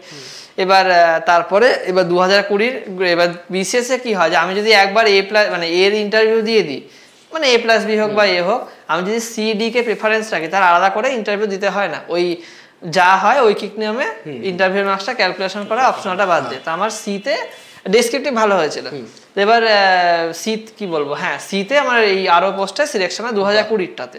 তারপর আবার 2021-এরটাও ইন্টারভিউ ছিল ওই মানে ওই সময়, কিন্তু 21-এরটাও হয় না, মানে আমি 4 বার দিয়েছি, আমি 4 বার ইন্টারভিউ অবধি পেয়েছি। হ্যাঁ আচ্ছা, এখানে তুমি একটু অল্টারনেট করে আমার হচ্ছে, মানে আমি এটা একটা প্যাটার্ন লক্ষ্য করছিলাম, 21 হচ্ছে 22, একদম এই প্যাটার্ন একটা রয়েছে। আমি এই প্যাটার্নের জায়গায় যাওয়ার আগে একটা তুমি একটু একটা কথা বললে আলোচনার মাঝখানে, যে আমি ভেঙেও পড়েছিলাম আবার সেরে উঠলাম। এই যে বললে যত সহজে, বিষয়টা কি আদতে এত সহজ ছিল তোমার জন্য? কারণ তখন হ্যাঁ এটা একটা দিক ছিল যে আমি জব করতাম, তো ওয়ার্ক মানে আচ্ছা ওই ফিনান্সিয়াল সিকিউরিটি তোমাকে কোথাও গিয়ে সাপোর্ট দিচ্ছে না, ওইটার জন্য না, কাজের জায়গা থাকে এনগেজ থাকা। ওকে এনগেজ থাকা, যে আমি শুরুতেও বললাম যে যারা অফিস থেকে মানে ঘরের থেকে যাওয়া আসা করছে কম একদম, যারা একমাত্র ক্লার্কশিপে সেক্রেটারিয়েট পেয়েছে তাদের বাদে বাকি, বা ডাইরেক্টরেট কিছু অংশে পেয়েছে, বাকি সবাই বাইরে থাকে, পাশের জেলা হলে পাশে থাকে। তো সেখানে একটা এনগেজমেন্ট খুব দরকার। তুমি বই পড়ো, নাচ মানে ডান্স করো, গান করো, ঘুরতে যাও। তো সেখানে আমি কাজের জায়গায় যেতাম, আসতাম, সারাদিন কাজে কেটে যেত, হয়ে যেত, ব্যাস। তুমি একটু আগে সত্যজিৎ রায়ের জন্মদিনটা বললে, মানে হাইলাইট করেই বললে ইন্টারভিউতে 2 মে, মানে তোমার মনে আছে। তার মানে এখান থেকে বোঝা যায় তুমি বই পড়তে ভালোবাসো। কি ধরনের বই পড়তে ভালোবাসো? বই পড়তে বলতে সত্যি কথা বলতে ক্লাস 9 10, হ্যাঁ 11 12 থেকে, হ্যাঁ 9 10 ক্লাস 10 এর পরে ওই পড়াশোনার চাপে, সায়েন্স নিয়ে পড়ো, ওই হেনা তেনা চাপে বই পড়াটা ডিটাচড হয়ে যায় আমি। তারপরে আমি রিসেন্টলি তো এই আরো হয়ে, মানে এখন যেহেতু ফাঁকা টাইমটা একটু পাই বেশি, তো এখন পড়ি টুকটাক। সবসময় যাতে মানে কি বলে জানো, মানে আরে গ্রাস, মানে কি বলে না, যে গ্রাস করে পড়ছি, মানে অ্যাভিড রিডার, সর্বভুক পাঠক। না সর্বভুক পাঠক না, কিন্তু আমি পড়ি যেটা পাই হাতে। আর ফেটুতে এগুলো তো আগেই পড়া, এগুলো গোয়েন্দা সব তুমি পড়েছো, মানে আগে পড়েছি। আমি যতদূর জানি, তোমাকে চিনি, তুমি তো কমিক্স পড়তে ভালোবাসো। হ্যাঁ কমিক্সও পড়তে ভালোবাসি। তোমার প্রিয় কমিক্স কি? প্রিয় কমিক্স দেখো সবই প্রিয়। এবার ইউর অ্যানসার সবাই টিনটিন, অবভিয়াসলি টিনটিন। হ্যাঁ এটা সবই প্রিয়, আমি সব রকম কমিক্সই পড়ি। আমি রিসেন্টলি একটা লুবলুর পৃথিবী একটা নতুন বই বেরিয়েছে, সেটাও পড়লাম, সেটাও ডিফারেন্ট গ্রাফিক নোভেল, সেটাও পড়েছি। মানে গ্রাফিক নোভেলের প্রতি তোমার একটা ইন্টারেস্ট? এটা রিসেন্ট প্রথম পড়লাম। প্রথম পড়লে তুমি কমিক্স হিসাবে আমি প্রথম পড়লাম। আচ্ছা, আমি হাদা ভোদা পড়েছি, সবই পড়েছি, মানে আমরা যেগুলো পড়ে বড় হয়েছি। আমি টিনটিন খালি একটা, মানে যেহেতু একটা বলতে হয় তাই, বাট এভরিথিং ইজ ওকে। ঠিক আছে সিদ্ধান্ত, এবার আমি বলছি বিসিএস পরীক্ষার সিলেবাসটা নিয়ে তুমি যদি একটু আলোচনা করো সকলের সঙ্গে। ধরো এখানে অনেকেই আছে আমাদের সঙ্গে জুড়ে রয়েছে যারা নতুন করে প্রিপারেশন শুরু করেছে, বা অন্য কোনো পরীক্ষার প্রিপারেশন নিচ্ছে, তাদের লক্ষ্য আছে একটা চাকরি পেয়ে যাওয়ার পর তোমার মতোই আগামীতে বিসিএস এ বসবো। তো তাদের জন্য তুমি যদি একটু সংক্ষেপে সিলেবাসটা সম্পর্কে একটা আইডিয়া দিয়ে দাও। সিলেবাস সম্পর্কে আইডিয়া বলতে জেনারেলি কি থাকে, আমি মেইনসের সিলেবাসই বলছি, কারণ একদম ওটাতে প্রিলিমস কভার হয়ে যায়। হ্যাঁ তুমি তখন একটা কোশ্চেন করলে, আমি হয়তো অ্যানসারটা হয়তো বাইপাস হয়ে গেছে, আমি হয়তো বলিনি যে প্রিপারেশন কি একসাথে নেব, অবশ্যই একসাথে। হ্যাঁ এবার ইন্টারভিউ যেগুলো জিজ্ঞেস করে সেগুলো তোমার প্রিলি দিন থেকে তুমি নাও জানতে পারো, সেটা তুমি প্রিলি মেন্সের প্রিপারেশন হবে একসাথে। আমি আজকে প্রিলি নিচ্ছি, কালকে মেন্স নিচ্ছি, আবার মানে আবার সিলেকশন হলো না বা হলো না সাকসেস, আবার প্রিলি নিচ্ছি, না প্রিলি মেন একসাথে না। তুমি ইন্টারভিউ সেটা তুমি পরে নি, কারণ ইন্টারভিউয়ের কোশ্চেন একটা অন্যরকম হয়। কিন্তু হ্যাঁ যারা সবসময় শুরু থেকে 3টে নেয় অবশ্যই ভালো, কিন্তু হ্যাঁ দিনের শেষে যে বললাম যে তুমি এসএসসি পড়ছো, এই পড়ছো, তো সময়টা হয় না। কিন্তু প্রিলি মেন্সের একসাথে, যেমন বেঙ্গলি ডেসক্রিপটিভ, ইংলিশ ডেসক্রিপটিভ, তারপরে আমি ওল্ড সিলেবাস বা এই ওল্ড কাম প্রেজেন্ট সিলেবাস নিয়ে বলছি। আমি ডেসক্রিপটিভ যেহেতু প্রিপারেশন নিইনি, আমি বেশি কিছু সেটা নিয়ে বলবো না, সেটা পরে যখন হবে। তুমি টোটাল সিলেবাসটা যদি একটু সংক্ষেপে সবাইকে বলে দাও। মেইন সেটটাই বলছি। হ্যাঁ মেইন সেটটাই বলো, তাহলে সবটা কভার হয়ে যাবে আমাদের। সেটা হচ্ছে ডেসক্রিপটিভ বেঙ্গলি পেপার 3, হ্যাঁ sorry paper 1 descriptive Bengali, not Bengali only, Bengali, Santali, Nepali, Urdu, first language অ্যাসপিরেন্টের ফার্স্ট ল্যাঙ্গুয়েজ ইজ পেপার। যারা নেপালি দিচ্ছে, হ্যাঁ উর্দু, নেপালি, সাঁওতালি, বাংলা, হিন্দি, এবার নেপালি অ্যাড হয়েছে না, নেপালি আগে ছিল। হ্যাঁ যার যেটা আমি বলে বলছি না। পেপার 2 হচ্ছে ইংলিশ, কম্পালসারি ইংলিশ। পেপার 3 হচ্ছে history and INM plus geography, Indian geography. World জিওগ্রাফিটা আমাদের বিসিএস এ নেই, কিন্তু আমি বলবো special reference to world geography টুকটাক, মানে not for paper 4, but general knowledge purpose জানা উচিত। আজকে কোন দেশের রাজধানী কি বা কোন নদী কোথায় আছে এটুকু স্ট্র্যাটেজিকের মতো করে পড়া যেতেই পারে। মেইনসের মতো, মানে মেইনসের জিওগ্রাফিতে এবার হ্যাঁ জিওগ্রাফি কোশ্চেনটা খুব ডাইভার্স হয়, তো সবকিছু টুকটাক জানা ভালো। আমি ইন্ডিয়ান জিওগ্রাফি বাইরে বেরোবো না, ওয়েস্ট বেঙ্গল জিওগ্রাফি বাইরে বেরোবো না, ওটা হবে না। ঠিক আছে, with focus two West Bengal geography থাকে, কিন্তু কটা কোশ্চেন দেয়। ঠিক আছে, আচ্ছা তারপরে গেল হচ্ছে জেনারেল। হ্যাঁ এবার মেইন আছে জেনারেল পেপার 4 জেনারেল সায়েন্স। আগে যখন 2020-তে আরো পেয়েছি, আমি এরকম বলেছিলাম যে আরিয়ান পড়লেই হয়। হ্যাঁ, আরিয়ান পড়লে আরিয়ান একটা হ্যান্ডবুক হিসাবে অবশ্যই খুবই ভালো বই, মানে আরিয়ানতে এমনভাবে জিনিসগুলো কভার করা আছে সবই। কিন্তু এখন বলবো, এখন যেরকম কোশ্চেন দিচ্ছে সায়েন্স ব্যাকগ্রাউন্ডে, তো আমি বলবো চোখ বন্ধ করে তুমি 11-12-এর, আমি আমার টেক্সট বুকের নাম বলছি, যেমন কি জানো, মাইতি দেওয়ারিরা কেমিস্ট্রি, আর দুয়ারি মজুমদার মাইতি সাধারণ আর যারা আইসিএসসি বোর্ড পড়ে এসসি বার্মা, আমি টুকটাক দেখেছি, ঠিক আছে, এখন ভুলে গেছি। এসসি বার্মা স্যারের বই দেখেছি। আর কি কেমিস্ট্রিতে আর কিছু এই, এটা যারা সায়েন্সের স্টুডেন্ট আছো চোখ বন্ধ করে তোমরা পড়ো। এবার যারা আর্টসের স্টুডেন্টদের পক্ষে মানে 11-12 ফিজিক্স পড়া সম্ভব না, একদম কেমিস্ট্রি পড়া সম্ভব না। তারা কি করবে, তারা বেসিক্যালি যেটা করবে, আরিয়ান্তের বইটা তো অবশ্যই A to Z পড়বে, বইটা A to Z প্লাস হচ্ছে, আমি বলছি দেখবে যে এই ম্যাগাজিনের দোকানে যে chemistry today, biology today, physics today এগুলো পাওয়া যায়। এবার এখানে কি বসে কিন্তু অঙ্ক করবে, জয়েন্টের কোশ্চেন না, এখানে অনেক স্নিপেট থাকে। মানে সাপোজ আজকে গ্র্যাভিটি নিয়ে বেশ কিছু পয়েন্ট দিয়ে দিল, তারপরে এমসিকিউ থাকলে এমসিকিউ ওইগুলো জয়েন্টের এমসিকিউ না করলেও অসুবিধা নেই। তারপর মনে করো আজকে কি ইলাস্ট্রিসিটি নিয়ে থাকলো, আজকে না একটা ম্যাগাজিনে 3-4টে টপিক থাকে। তারপরে মনে করো যে কি বলে ওটাকে, ইলেকট্রনিক্স, যেটা মডার্ন ফিজিক্স নিয়ে থাকলো। মানে ওই যে পরীক্ষা পেপার 4 যে টেকনোলজি পার্টটার অনেকটা পার্ট কিন্তু ওই ম্যাগাজিনগুলোতে কভার হয় না। কারণ একটা আর্টস স্টুডেন্টের পক্ষে আমি বলবো না যে তুমি এত ডেপথ থেকে সবটা আমি বলে দিলাম এখানে ভিউ, কিন্তু that is not a point. আরিয়ান্তের, আবার বলছি, আরিয়ান্তের বই কিন্তু সায়েন্সের স্টুডেন্ট রাখবে, because that is a handbook. সেটা তুমি রাখতেই হবে, কারণ পরীক্ষার আগের দিন বা 1 মাস আগে থেকে দুয়ারি মধ্যে উল্টাবে, তখন ওটাই পড়তে হবে। কিন্তু বাকি বছর তোমরা দুয়ারি পড়ো। কিন্তু আর্টসের স্টুডেন্টরা physics today, chemistry today, biology today, এই 3টে ম্যাগাজিনের দোকানে পাওয়া যায়, করে জয়েন্টের এমসিকিউ করতে হবে না, পয়েন্টগুলো পড়ো, ঠিক স্নিপেটগুলো পড়ো। গ্র্যাভিটি নিয়ে লিখলো, মডার্ন ফিজিক্স লিখলো, ম্যাগনেটিজম নিয়ে লিখলো, তারপর আর কি আছে না, কারেন্ট ইলেকট্রিসিটি, এবং কোশ্চেন কিন্তু ওগুলোই দেয় তোমাকে, ওই আইআইটির অঙ্ক ইয়েতে দেবে না। ওই স্নিপেট পড়ো, হাইলাইট করো, রিভিশন দাও, ওইটুকু তোমরা বুঝতে পারবে। ওইটুকু না বুঝলে তখন আরিয়ানের সাথে মিলিয়ে নেবে। আর না হলে তো এখন তো অনলাইন ক্লাস আছে, তোমার ড্রোনাসের ক্লাস আছে, বা বিভিন্ন ইনস্টিটিউট, আমি বাকি সবকিছু ইউটিউবে everything is available, online material, এখানে অনলাইন ক্লাসে বোঝানো হয়, বা অনলাইন মানে ইউটিউবে অনেক প্ল্যাটফর্ম আছে, ইরেসপেক্টিভ এভরি কমিউনিটি, ঠিক আছে। তো সেই জায়গাগুলো তুমি না বুঝতে পারলে ওখান থেকে দেখো, না বুঝতে পারলে ওখান থেকে। আর এখন তো তুমি মানে এখন তো এটাও রয়েছে, আমি দেখেছি যে মানে বিভিন্ন চ্যাপ্টার ধরে কোনো একটা বই বা ম্যাগাজিন, সেটা চ্যাপ্টারের অ্যানালাইসিস ক্লাস রয়েছে ইউটিউবে রেমিডিয়াল হিসেবে। হ্যাঁ, সেটাও অ্যাভেলেবল ইউটিউবে সবই অ্যাভেলেবল। যেমন আমি বললাম যে এখন ওই যে দিল্লি গিয়ে পড়তে হবে, বা এখানে কিন্তু অনলাইন ক্লাস। এবার অনলাইন ক্লাসে যেমন কি অনেক দিন লাইভ হয়ে যায় বা রেকর্ডিং, অসুবিধা। এই জায়গাটা আমি একটু পরে আসবো, কোচিং এর জায়গাতে আমি আসবো। তার আগে আমি আমার আগের উত্তরটা ফিরে যাই একবার, যেটা আমি তোমাকে জিজ্ঞেস করেছিলাম, মানে ওই সিলেবাসের ডিটেইলসে, যেটা আমি সায়েন্সটা নিয়ে সবার সমস্যাটা ওখানে, কারণ সায়েন্স ব্যাকগ্রাউন্ড ছাড়া আর্টসে যেতে পারে, আর্টসে তোমার কি মনে হয় কত স্কোর সেফ সায়েন্স টেকনোলজি পেপারে? মেইনসে যত পারো স্কোর করো। আচ্ছা, না এটা এই মেইনসে কোনো স্পেসিফিক নেই। আমি যদি বলি যে কেউ যদি এখন 170 করতে পারে করুক, সে তো তাহলে তোমার মেইনসে তোমার পিটিতে অনেক এগিয়ে থাকছে। একদমই। আচ্ছা, এবার এটা হলো, এবার সায়েন্সটাই অ্যাকচুয়ালি মেইন। তো এই ম্যাগাজিন পড়ো, আরিয়ান পড়ো, আর যারা বললাম সেভাবে করে হয়ে যাবে। আর জেনারেল নলেজ, কারেন্ট অ্যাফেয়ার্স তো মানে তুমি ইউটিউব দেখো, মানে ইউটিউবেও ডেইলি হয়, ম্যাগাজিন আছে, ম্যাগাজিনের দোকানে ম্যাগাজিন পেয়ে যাবে, ওই ইয়ার বুক, হাফ ইয়ারলি বুক, সেগুলোও করতে পারো। এই কারেন্ট অ্যাফেয়ার্সে এমসিকিউ প্র্যাকটিস করাটা জরুরি, ঠিক আছে। সায়েন্সেও জরুরি, বাট কারেন্ট অ্যাফেয়ার্সে এমসিকিউ কিন্তু অনেক, কারণ অপশনগুলো এমনভাবে সেট হয়। আজকে জিজ্ঞেস করলে 2023-এ এই অ্যাওয়ার্ড কে পেয়েছে, সেখানে 2022, 2021-এ অ্যাওয়ার্ড।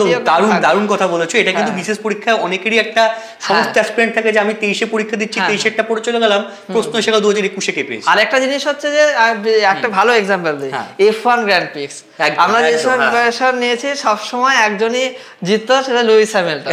আমরা কি করে মনে রাখতাম যে কোনগুলো ও জেতেনি, তাহলে মুখস্থ করতে সুবিধা হতো। আমার মনে হয় এটা এখানে বসে এই পডকাস্টে বসে স্যার একটা ট্রিক দিয়ে দিলেন কি করে কারেন্ট অ্যাফেয়ার্স প্রিপারেশন নেওয়া দরকার।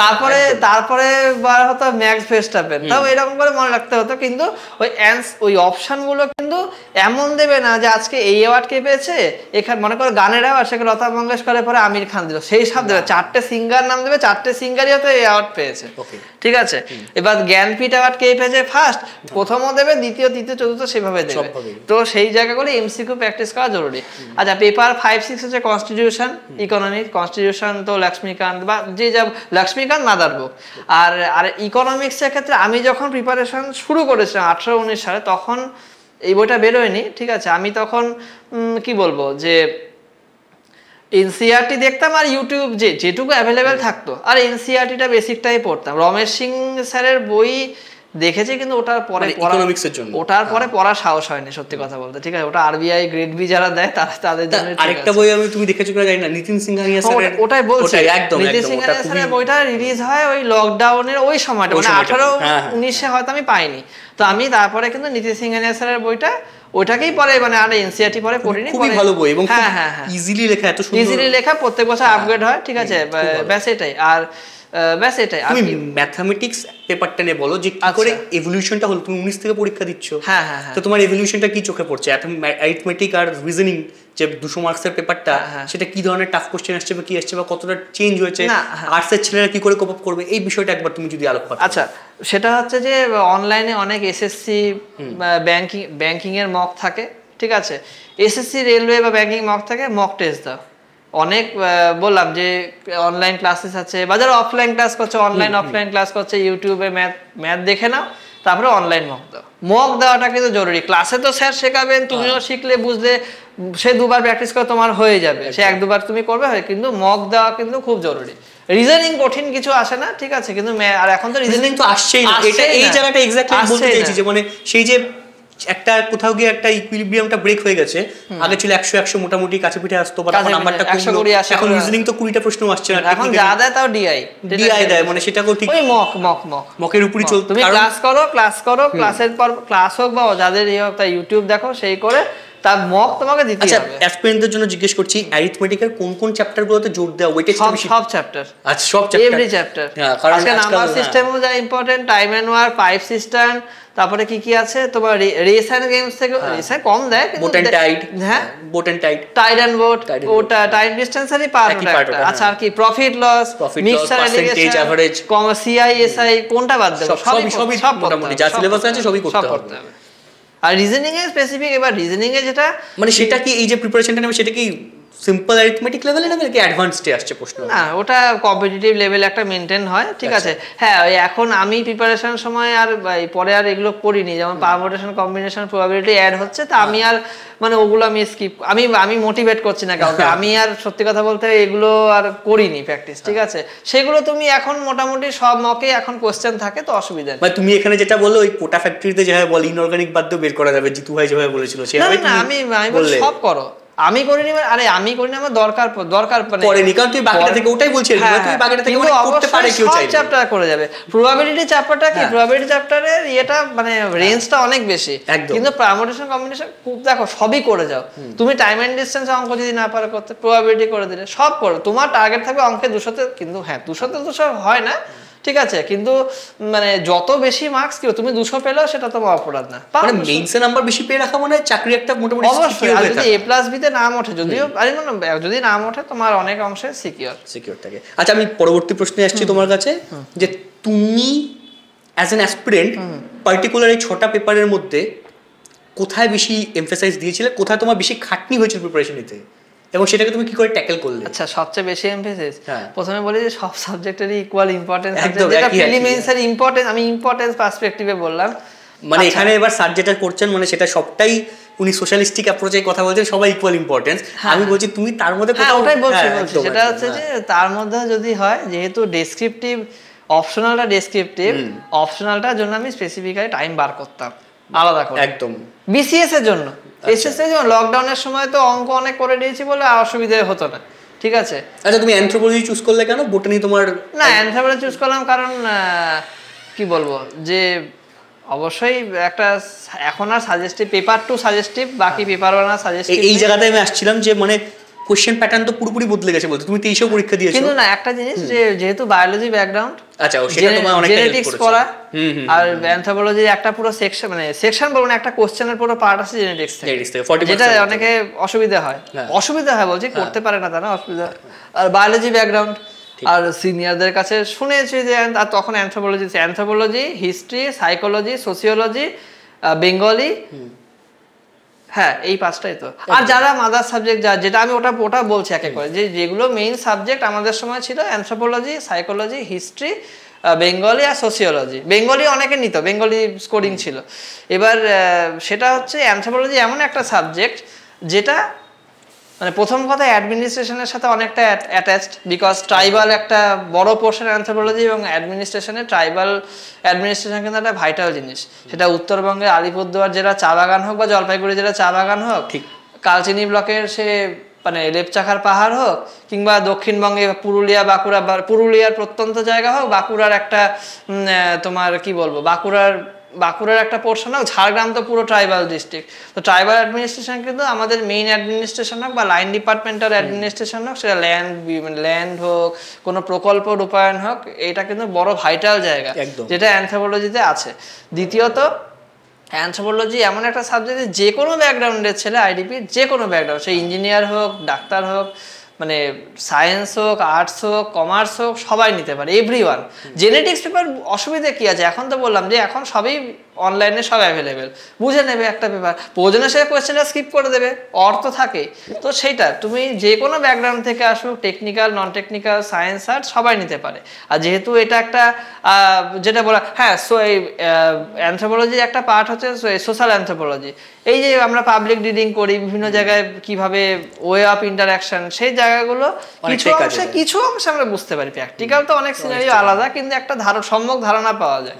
তো অ্যানথ্রোপোলজি আমি চুজ করেছি। তুমি একটু আগে বলছিলে যে সিনিয়ররা বলতেন যে একটা মানে ইজি, সেটা আমরা একটা গাইডেন্স হিসেবে নিয়ে নিয়েছি। That's all. আচ্ছা, তুমি যে একটু আগে অ্যানথ্রোপোলজি প্রিপারেশন নিয়ে কথাটা বলছিলে, অপশনাল নিয়ে, অপশনালে বেশি গুরুত্ব দিয়েছো, ওয়েটেজ দিয়েছো, ভালো কথা।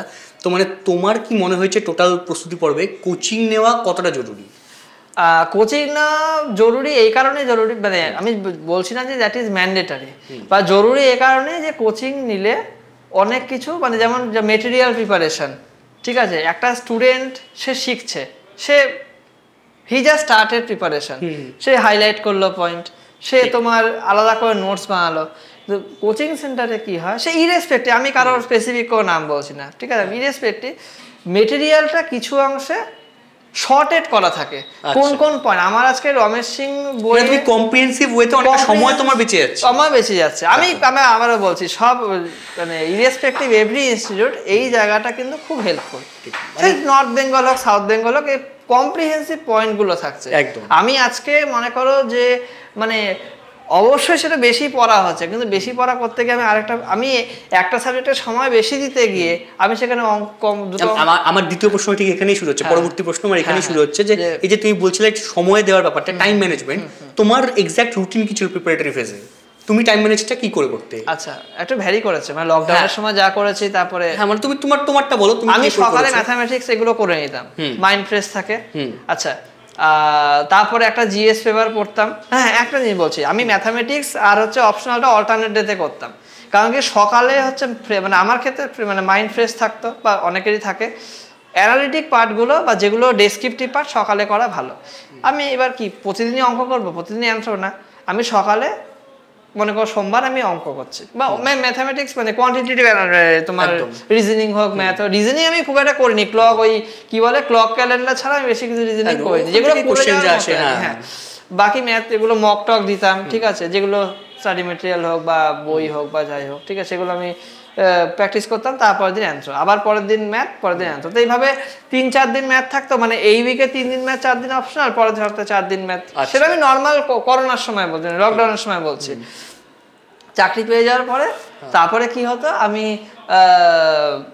অ্যান্সারটাকে প্রতিদিন সকালে লেখা মানে ফ্লো চার্ট করে লিখে করতাম, ঠিক আছে, কিন্তু ম্যাথটা দিতাম আমি রাতে।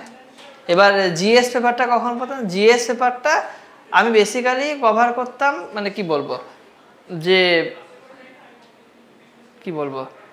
মানে এতটাই তখন জিএসটা আমার পুরো হয়ে গেছে, আয়ত্তে চলে এসেছিল। আমি উইকেন্ডে জিএসটা পড়তাম, মানে মনে হতে হয় বাকি দিন পড়ো, আমি তো নর্মাল ডে পরীক্ষা আসলে তো অনেক কিছু পড়তে হয়। অপশনালটা আর ম্যাথটা আমি রেগুলারলি বেশি, এটা তোমার একটা রেগুলার রুটিন ছিল। এবার কখনো যদি মনে হয় ইকোনমিক্সটা পড়া দরকার, আমি রাতে করতাম বা সকালে, সেটা কাস্টমে দেখো গতানুগতিক হয়ে থাকতে হবে এমন কোনো কথা নেই। আমি এই রুটিনই ফলো, অর্থোডক্স রুটিন, ফ্লেক্সিবল হতে হবে। আজকে আমার এটা দরকার, অর্থোডক্সটা খুব মুশকিলও বোধহয় সবকিছুর জন্য, জীবনের জন্য মনোটনি হয়ে যায়। আমি আজকে খালি কমিক্সই পড়ে যাচ্ছি, অন্য বই পড়ি, আমি দার্জিলিংয়ে যাচ্ছি, আমি ডুয়ার্সে যাই, ব্যাপারটা হচ্ছে সেই জায়গাগুলোকে ফ্লেক্সিবল করতে হবে। আচ্ছা, তুমি যে এই যে পুরো পরীক্ষার প্রক্রিয়াটা বলছো, প্রিলিমস, মেইনস, ইন্টারভিউ, তোমার as a person, as an aspirant particularly, কোন পার্টটা সবচেয়ে বেশি টাফ মনে হয়েছে? এই পুরো 3টে স্টেপের মধ্যে কোন স্টেপটা সবচেয়ে টাফ বলে তোমার মনে হয়েছে? Personality test, PT. কেন? এবার সেটা যদি একটু বলো, বা তোমার অভিজ্ঞতাটা যদি একবার শেয়ার করো। পিটিতে কি হয়, প্রিলিমিনসে আমরা নিজের মালিক, হ্যাঁ ইনভিজিলেটর থাকে অবভিয়াসলি, কিন্তু আমরা কি পরীক্ষা দিচ্ছি, কি লিখছি, মানে যাই লিখি ভালো খারাপ আমরা দেখে আমরা খাতা জমা দিই, জাজ করার কেউ নেই তো। আর পিটিতে হচ্ছে জাজ করার লোকজন আছে, ঠিক আছে, তারা ওনারা হয়তো বলবে না তোমাকে তোমার এটা ভুল সেটা ভুল, কিন্তু অনেক সময় যদি তোমার ব্যাড পারফরমেন্স হয়, আমাকে বলেনি যদিও কিছু, মানে অনেক মানে হয়তো বলেনি, সে তো আমি ইন্টারভিউ হয়ে যাওয়ার পরে জানতে পারলাম বলেনি, তখন মনে হতো যদি কিছু বলে, যদি কিছু বলে, সেই জিনিসটা এটা কোথাও গিয়ে কাজ করে, একটা কনফ্লিক্ট একটা একটু হলেও তো করে। আচ্ছা, দীর্ঘ যে প্রস্তুতি পর্ব, এই 3টে ধাপ শেষ হতে কোথাও 2 বছর 3 বছর লেগে যায় একটা চাকরি জয়েন করতে, অনেক টাইম লাগে। তো এই দীর্ঘ প্রস্তুতি পর্বে কি করে একজন অ্যাসপিরেন্ট, স্পেশালি এটা শুধু অ্যাসপিরেন্টদের জন্য তুমি অ্যাড্রেস করবে, ফ্রেশার অ্যাসপিরেন্ট, তারা কি করে মনোযোগটা ধরে রাখবে, কি করে মনোযোগ ধরে রাখা সম্ভব বলে তুমি মনে করো? না, মনোযোগটা কিন্তু ধরে রাখতে হবে। আমি বলছি না যে তুমি এখন গল্পের বই পড়ো, কারণ একটা ফ্রেশারের পক্ষে, মানে আমি যতটা রিল্যাক্সড হয়ে এখন কমিক্স পড়বো, একজন ফ্রেশার অ্যাসপিরেন্টের পক্ষে সেটা সম্ভব না, ঠিক আছে, কিন্তু এনগেজ তো থাকতেই হবে। এবার সেটা পড়াশোনা করেই হোক না, আমি আজকে অ্যান্সার ভালো লাগছে না, আমি অন্য একটা বই পড়ি, কারেন্ট অ্যাফেয়ার্স দেখি, ভিডিও দেখি কারেন্ট অ্যাফেয়ার্সের, ঠিক আছে, তবে হ্যাঁ কিছু জিনিস চর্চা থাকা ভালো, যেমন ইন্টারভিউতে তো জিজ্ঞেস করবে তোমার হবি কি, ঠিক আছে, সুতরাং একটা দুটো যদি বই পড়ো অসুবিধা নেই, বাট সেটা ডিপেন্ড করছে।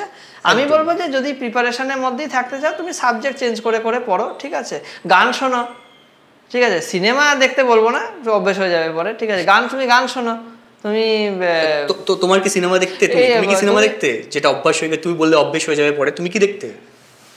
ব্যালেন্স করে, এবং অনেক সময় থাকে, অনেক সময় একটু নেশার মতো হয়ে যায়, ভালো, এটা কারো অপরাধ না, এটা ভালো লাগছে আর একটা মুভি দেখি, এটা দিস নট এ ক্রাইম, ঠিক আছে। আচ্ছা, তুমি যদি তোমার প্রিপারেশনের টাইমটা আবার ফিরে পাও, ধরো প্রিপারেশন ফেজে রয়েছো, তবে কোন ভুলটা এড়িয়ে চলতে, কোন একটা ভুল যেটা মনে হয়েছে এড়িয়ে চললে ভালো হতো, যার জন্য তোমার ওই যে তুমি একটা প্রথমে বলে না 19-এ আমার হয়নি, 20-তে হলো, 21-এ হয়নি, 22-এ হলো, দ্যাট ইজ দ্য প্যাটার্ন, কোন ভুলটা তুমি এড়িয়ে চলতে সে সময়?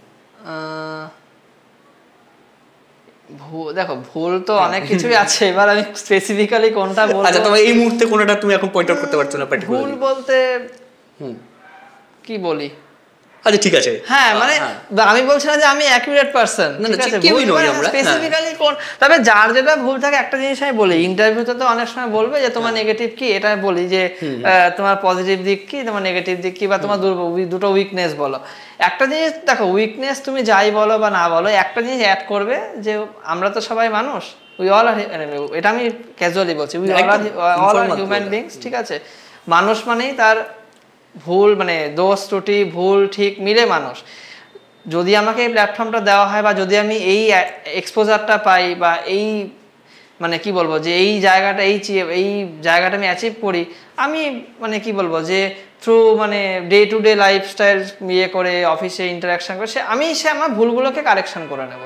ভুল আছে, আজকে আছে, কালকে ঠিক হয়ে যাবে, ভুল হবে। আমি যেমন আমি দাদা করে বলছি, দাদা জিজ্ঞেস করে যে আমার ভুল, আমাকে ভুল নেই, অনেক কিছু ভুল আছে, অনেক কিছু আমি স্পেসিফিক্যালি পয়েন্ট আউট করতে পারছি। অ্যাকচুয়ালি টেকনিক্যালি কিন্তু স্যার ভুলগুলোকে শুধরে নিয়েছে, তাই 19-এ যেবার পিটিতে হলো না, 20-তে হলো, 21-এ হলো না, 22-এ হলো, তো তুমি পেশেন্স রাখতে হবে। আমি তো বললাম যে তুমি সঙ্গে তো শুধু বিসিএস না, তুমি তো এসএসসি বা কিছু নিচ্ছ, সেই পরীক্ষাগুলো দাও, রেলের পরীক্ষা এখনো এনটিপিসি হয়ে গেছে, এখন গ্রুপ ডি হচ্ছে, যারা এনগেজ আছে তারা পরীক্ষা দিচ্ছে। আর যত্ন যে এমসিকিউটা বিসিএস মেইনসে করবে, সেই এমসিকিউটা রেলে গ্রুপ ডিতে করে, সেই এমসিকিউটা রেলে এনটিপিসিতে করে, সেই ম্যাথটা রেলেও আসছে, এসএসসি সিলেকশন পোস্ট ফেজ 13-এ আসছে। আমি ভেন্ডার ইস্যুতে যাচ্ছি না, এবার অনেক কিছু হয়েছে, যাই হোক আমি ওভারঅল বলছি যে ফেজ 13-এ আসছে, বিসিএস মেইনসে আছে, তো সব কোশ্চেনই ইন্টার রিলেটেড, এক্সেপ্ট ব্যাংকের মেইনসের রিজনিং, ওটা বাদে বাকি সবই ইন্টার রিলেটেড। তো তুমি একটা এসএসসিতে করে এসে তোমার হ্যাঁ এই কোশ্চেন এসএসসিতে এসেছে করে দিই, এই পরীক্ষাটা বিসিএসসি দিয়েছিলাম করে দিই, তো কোশ্চেন কত এটা ক্যাট এক্সাম না যে নতুন করে কোশ্চেন হবে, কোশ্চেনগুলো রিপিটেড হয়। হ্যাঁ একটা জিনিস আমি বলছি, যেটা হচ্ছে মেটেরিয়ালসের সময় তো অনেক কিছু বললাম, প্রিভিয়াস ইয়ারগুলো কিন্তু করবে, প্রিভিয়াস ইয়ার যেমন রেলের, এসএসসির, আর কি ক্যাটেরও দেখতে পারো, যারা একটু অ্যাডভান্স লেভেল ভাবো ক্যাটের দেখতে পারো, ঠিক আছে সেগুলো। আর বিসিএস মেন্সের যে কটা পরীক্ষা আছে, হ্যাঁ বিসিএস মেন্সের পরীক্ষার জন্য বলবো ইউপিএসসি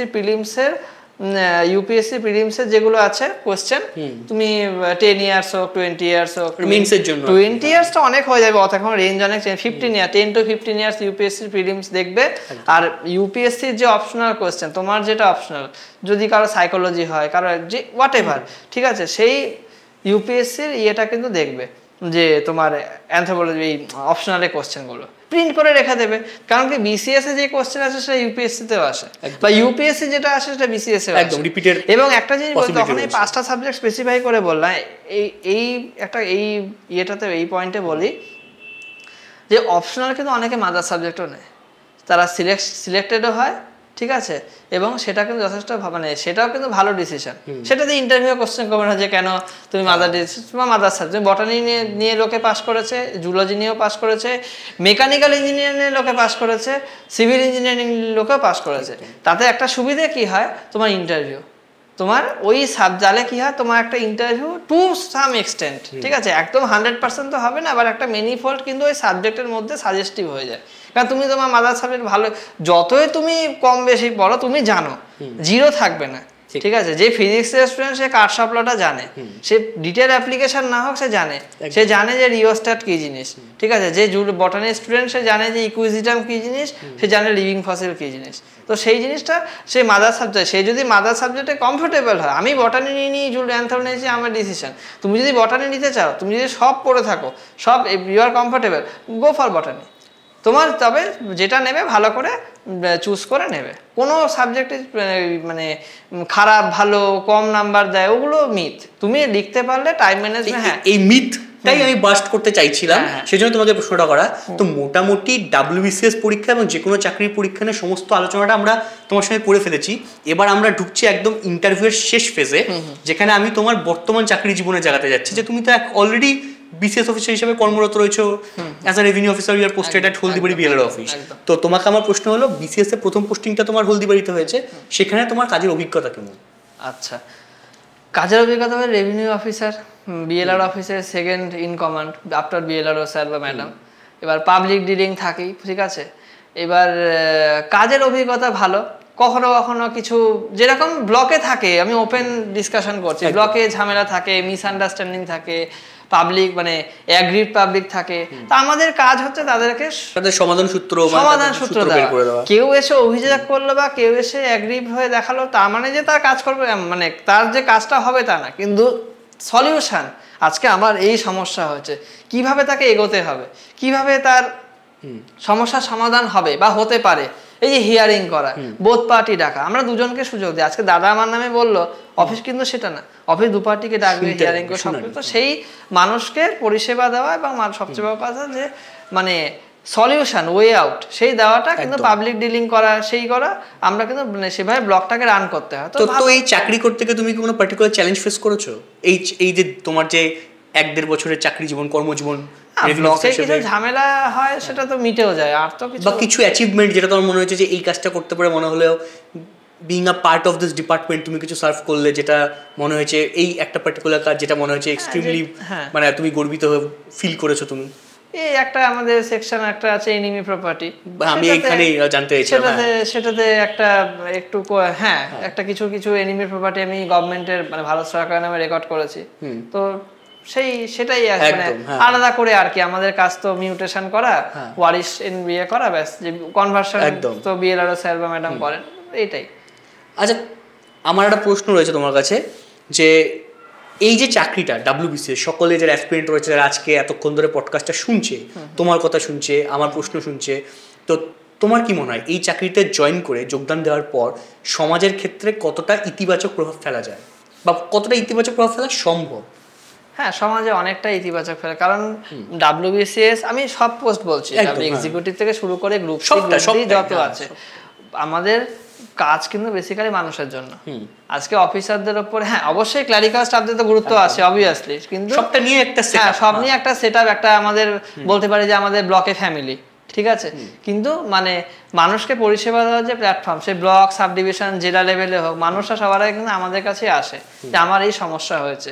তো সেই যে সলিউশন করা অথবা সলিউশনের কিভাবে কি সলিউশন সেগুলো বলে দেওয়া, তাদের মানুষের সহুলিয়াত যেটাকে হিন্দিতে বলে, সেই সহুলিয়াত তাকে রিলিফটা দেওয়া, সেই জায়গাগুলো কিন্তু WBCS। আর যেহেতু তুমি বস অফিসের, মেবি অফিস হেড অথবা সেকেন্ড ইন কমান্ড, তো সেখানে তোমার যেটা পাওয়ার আছে, তোমার ইনস্ট্রাকশনের স্টাফরা কাজ করবে, তো সেইভাবে তোমার ডিসিশন মেকিং একটা পাওয়ার থাকে, সেই নিজের ডিসিশন মেকিং সেই জায়গাটাকে প্র্যাকটিক্যালি ইমপ্লিমেন্ট করা, সেটা WBCS এর থেকে কিন্তু অনেকাংশে। তুমি উত্তর দেওয়ার সময় একটা শব্দ উচ্চারণ করলে, এটা উর্দু শব্দ সহুলিয়ত, মানে এখান থেকে কিন্তু আমি বুঝতে পারলাম যে তোমার গান শোনার একটা ব্যাপার রয়েছে। গান শুনতে পছন্দ করো বই পড়ার সঙ্গে সঙ্গে? হ্যাঁ। প্রিয় গায়ক যদি বলো? অনেক আছে, তাও নাম বলো প্রিয় গায়কের। অরিজিৎ সিং আছে, শ্রেয়া ঘোষাল আছে, সবারই পছন্দের, সবাই। আগে কিশোর কুমার। আমি এই মুহূর্তে লাস্ট কি সিনেমা দেখেছো যেটা তোমার খুব ভালো লেগেছে? খুব ভালো লেগেছে? হ্যাঁ, খুব ভালো লেগেছে, তোমার মনে হচ্ছে যে বেশ তুমি মজা পেয়েছো, উপভোগ করেছো সিনেমাটা দেখে? It could be anything. Saiyaara. আমি এটাই বলছিলাম, তুমি সাইয়ারা দেখেছো? ভালো লাগছে, হ্যাঁ, it is good movie, it is a good movie। যাই হোক, আমরা ওখানে ওই ফিল্মের প্রমোশনে যাচ্ছি না। আমি আমার পরের প্রশ্নে আসছি। যেদিনকা তুমি মেরিট লিস্টে নিজের নামটা দেখতে পেলে, তুমি জানলে যে তুমি সফল, সেই অভিজ্ঞতাটা, সেই মুহূর্ত, সেই মাহেন্দ্রক্ষণটা সম্পর্কে কিছু বলো। তোমার কি ফিল হয়েছিল? তো মাহেন্দ্রক্ষণ কিছুই না, অফিসে খাওয়াতে হয়েছিল, কিছু পয়সা বেরিয়ে গেছে, এটা আর কিছু না। কারণ BCS এ যতগুলো রেজাল্ট এসেছে তখন ইন সার্ভিসে ছিলাম, অলরেডি ছিলে, ও ক্লার্কশিপে ছিলাম তখন, তখনও খাওয়াতে হয়েছে। হ্যাঁ, তোমাকে বারবার মানে এরপরেও কি তুমি আগামীতে 23-এর পরীক্ষা দিয়ে রেখেছো আমি জানি, তোমাকে কি আবার খাওয়ানোর জন্য প্রস্তুত থাকতে হবে?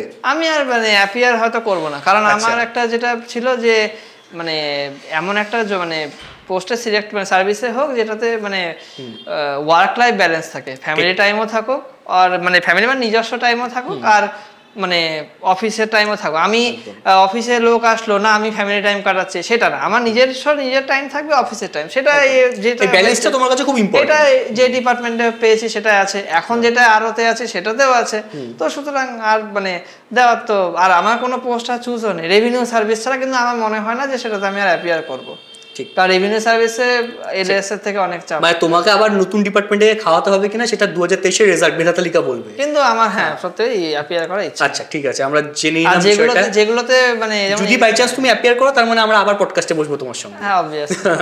আচ্ছা, চলো সিদ্ধান্ত, আমরা একদম অনুষ্ঠানের শেষ পর্বে চলে এসেছি আজকে পডকাস্টের।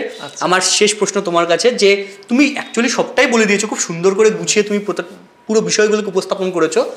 আমার শেষ প্রশ্ন এটাই, যারা পর্দার উপরে রয়েছে, যারা পডকাস্টটা দেখলো এতক্ষণ ধরে ধৈর্য ধরে, যারা WBCS নিয়ে এগোতে চায়, সামনে যারা রয়েছে যারা WBCS নিয়ে অ্যাসপিরেন্ট যারা এগোতে চায়, তাদের জন্য তুমি কি বার্তা দিতে চাও? আচ্ছা, তাদের জন্য হচ্ছে যে পেশেন্স রাখতে হবে। হ্যাঁ, অবশ্যই অনেকটাই টাইম মানে সময়টা মানে লাগছে এখন, মানে কনকারেন্ট যা সিনারিও, আমি সেগুলো বিস্তারিত বলবো না, সবাই জানে, ঠিক আছে, কিন্তু পেশেন্স রাখতে হবে। আমি যদি ছেড়ে দিই তাহলে সেটা জীবনে হবে না। আমি যদি লেগে থাকি, হ্যাঁ হোক না, আমি কি বলছি, যারা ফ্রেশার তারা তো কনকারেন্টলি আরও চাকরির প্রিপারেশন নিচ্ছে, আর যারা ইন সার্ভিস আছে তারা তো BCSC শুধু নিচ্ছে, তো অসুবিধা নেই, তো আমি শুধু WBCS এরই প্রিপারেশন নিচ্ছি। তো পেশেন্স নিয়ে এগোতে হবে, এছাড়া আর কোনো তো অপশান না। আমি এখন বলবো না যে মানে তোমরা এই করো, সেটা বলা ঠিক না, অ্যাজ এ এখানে একটা পডকাস্টে একটা এডুকেশনাল হাবে বসে তো প্রিপারেশন নাও, ঠিক আছে। যারা ফ্রেশার তারা মানে বিভিন্ন এক্সামের নাও, যেরকম আগে বললাম, আর যারা ইন সার্ভিস আছে BCS টার্গেট করে পড়ছো, তারা সেভাবে ফোকাস করে, তাদের তো ফিনান্সিয়াল স্টেবিলিটি আছে, অসুবিধা নেই। আর যারা ফ্রেশার তারা যেহেতু সময়টা বেশি পাচ্ছে, ইউটিলাইজ দ্য টাইম, ঠিক আছে। টাইম ইউটিলাইজেশন বা টাইম ম্যানেজমেন্ট আর ফোকাস, এটা কিন্তু খুব দরকার। আজকে এই যে পডকাস্টটাতে আমি স্যারের সঙ্গে এতক্ষণ আড্ডা দিলাম, সিদ্ধান্তর সঙ্গে গল্প করলাম, তো একটাই মানে কনক্লুডিং পয়েন্ট রয়েছে, যে সকল অ্যাসপিরেন্টরা মাঝপথে ভেবেছো পরীক্ষাটা দেবে না, ছেড়ে দেবে, যারা হতাশায় ভুগছো, আমার মনে হয় স্যারের এই কথাগুলো তাদেরকে অনেক অনেক বেশি মোটিভেট করবে। এবং স্যার যেগুলো টিপস দিয়েছেন, প্রতিটা প্র্যাকটিক্যাল টিপস, এমন কোনো ওভার দ্য টপ কিছু বলা হয়নি যেটা সম্ভব না, যার সঙ্গে বাস্তবে কোনো যোগ নেই। মানে স্যার কিন্তু ডিটেলসে ধরে পুরোটা আলোচনা করেছেন। যেটা বললাম যে আমি আর্টসের ছেলেকে বলবো না যে ভাই তুই, একদম সবটাই ওভাবেই গ্রাসরুট লেভেল থেকে মানে ম্যাগাজিনটা পড়তে হবে, ওটা আমি বলছি যে ওটা বারবার বলছি, কারণ জেনারেল সায়েন্সটা কিন্তু গেম চেঞ্জার, ম্যাথও এখন কম বেশি সবাই করে, সুন্দর করে আলোচনা করা হয়েছে। ম্যাগাজিনটা কিন্তু মাস্ট। আমি বারবার ফোকাস করছি আরিয়ান্তের বই, বাকি তো বই সবই জানে, যে হিস্ট্রি পুনাম দ্বারা যে সবই জানে, ঠিক আছে, জিওগ্রাফি আছে তোমার, আছে অনেক বই আছে কম বেশি, ঠিক আছে, কিন্তু এই জেনারেল সায়েন্স আর ম্যাথটা কিন্তু ভাইটা, আর অপশনাল যার যে আছে ব্যাস। তো যাই হোক, পুরো আড্ডাটা আমাদের এখন শেষের দিকে, আড্ডা প্রায় শেষ। সিদ্ধান্তকে অসংখ্য ধন্যবাদ এতক্ষণ আমাদের সঙ্গে থেকে এত রকম প্রশ্ন তার এত সুন্দর করে উত্তর দেওয়ার জন্য, গুছিয়ে বলার জন্য।